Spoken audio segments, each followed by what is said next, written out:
Increase in threats made to public schools since the deadly shooting at a high school in Georgia last week now has Winston-Salem Forsyth County families concerned. Today, WXI 12's Sarah Sowers had a chance to ask them questions about steps they're taking to secure schools and investigate threats. Sarah.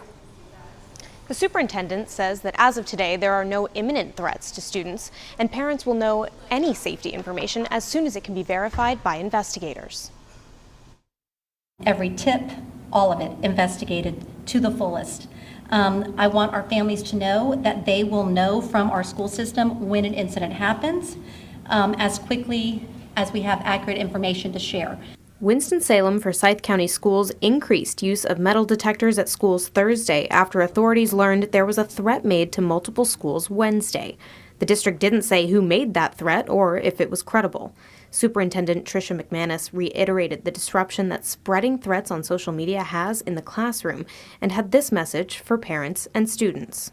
And so the reposting of threats is actually creating more disturbance, and it's actually not a joke. And neither is creating a threat out of the blue or calling in a threat that you're going to do something. That none of that is a joking matter.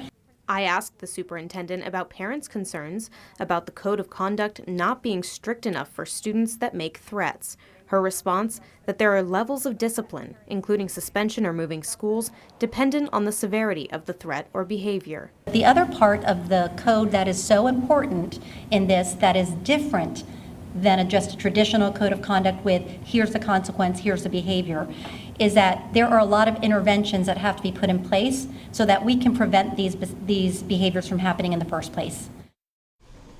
Superintendent McManus says any students that make threats will face consequences and be continuously monitored as safety plans are put into place to track behavior. She encourages parents to register as volunteers to help with the secure entry process on campuses with metal detectors as a way to feel more comfortable with their child's safety at school. Reporting in the studio, Sarah Sowers, WXII 12 News.